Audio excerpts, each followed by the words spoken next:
Congress party ఎన్నికల సమయంలో రైతులకు ఇచ్చిన హామీలను అమలు చేయాలని డిమాండ్ చేస్తూ బీజేపీ ఆధ్వర్యంలో మంచిర్యాల జిల్లా దండేపల్లి తహసీల్దార్ కార్యాలయం ఎదుట రైతు సత్యాగ్రహ నిరసన చేపట్టారు.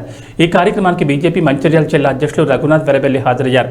రఘునాథ్ మాట్లాడుతూ కాంగ్రెస్ ప్రభుత్వం రైతులకు 2 లక్షల రుణమాఫీ, 15,000 రైతు భరోసా, రైతు కూలీలకు 12,000, వరికి 500 రూపాయల బోనస్ వంటి అనేక హామీలు ఇచ్చి హామీలను అమలు చేయడంలో పూర్తిగా విఫలమైందని ఆరోపించారు. కాంగ్రెస్ నాయకులకు పదవులు, ఎమ్మెల్యేలను కొనుగోలు చేయడంలో ఉన్న శ్రద్ధ రైతుల పట్ల లేదని విమర్శించారు. ఇప్పటికైనా రైతులకు ఇచ్చిన హామీలను తక్షణమే అమలు చేయాలని డిమాండ్ చేశారు. హామీలు అమలు చేయని పక్షంలో బీజేపీ ఆధ్వర్యంలో ఉద్యమిస్తామని తెలిపారు. అనేది 420 పార్టీ ఎన్నికల సమయంలో అనేక హామీలు ఇచ్చింది. అందరినీ మోసం చేసిండ్రు. మహిళలకు 2,500 ఇస్తామని మోసం చేసిండ్రు, యువకులకు ఉద్యోగాలు ఇస్తామని మోసం చేసిండ్రు. ఇట్లా అన్ని వర్గాలను మోసం చేసిన పార్టీ కాంగ్రెస్ పార్టీ. అందరికంటే ఎక్కువ మోసం చేసింది రైతులను. డిసెంబర్ 9 నాడు 2 లక్షల రూపాయల రుణమాఫీ అమలు చేస్తామని ముఖ్యమంత్రి రేవంత్ రెడ్డి గారు చెప్పారు. ఈయాటికి 8 నెలలు అయిపోయింది. 8 నెలల్లో ఇప్పటి వరకు రుణమాఫీ అమలు కాలేదు.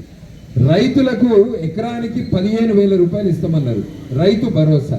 ఇప్పుడు వెంటనే యాసంగి పంటకు 15,000 రూపాయలు ఎకరానికి ఇవ్వాలని మేము డిమాండ్ చేస్తున్నాం. అదేవిధంగా కౌలు రైతులకు కూడా 15,000 రూపాయలు ఇస్తామని చెప్పారు. దాని గురించి ప్రస్తావన లేదు. రైతు కూలీలకు సంవత్సరానికి 12,000 రూపాయలు ఇస్తా అన్నారు. దాని గురించి ప్రస్తావన లేదు. ఇక్కడ రైతులు అనేక సందర్భాలలో పంట వేసుకున్న తర్వాత అనేక కారణాల వల్ల వాళ్ళ పంట నష్టపోతే ప్రధానమంత్రి ఫసల్ బీమా యోజనను ఈ రాష్ట్రంలో అమలు చేస్తే రైతులకు ఒక రక్షణ ఉంటుంది. ప్రధానమంత్రి ఫసల్ బీమా యోజనను వెంటనే అమలు చేయాలి. అదేవిధంగా సన్నపడ్లకు బోనస్ 500 రూపాయలు ఇస్తామన్నారు. ఇట్లా ఎన్నికల సమయంలో అనేక హామీలు ఇచ్చి గెలిచిన కాంగ్రెస్ ప్రభుత్వము గత 8 నెలల నుంచి ఏ పార్టీ నుంచి ఎవరిని గుంజాలి, ఎక్కడ చేర్చుకోవాలి, ఎమ్మెల్యేలను చేర్చుకోవాలి, గ్రామీణ ప్రాంతాలలో సర్పంచ్లను చేర్చుకోవాలి, కౌన్సిలర్లను చేర్చుకోవాలనే దాని మీద దృష్టి ఉన్నది.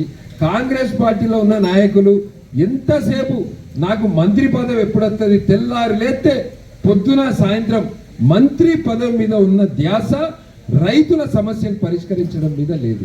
ఇవాళ రైతులను మోసం చేసిన ప్రభుత్వం కాంగ్రెస్ ప్రభుత్వం.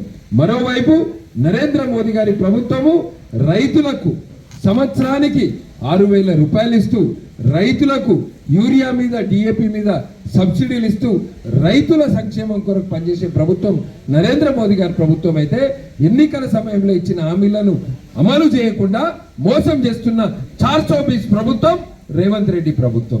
మేము భారతీయ జనతా పార్టీ ఆధ్వర్యంలో ఇక్కడ మన ప్రాంతంలో కూడా అనేక సమస్యలు ఉన్నాయి. ఏదైతే కడంకి సంబంధించిన మరమ్మతులు సరిగ్గా చేయకపోవడం వల్ల ఇక్కడ పంటలు ఎండిపోయే నష్టం ఉన్నది.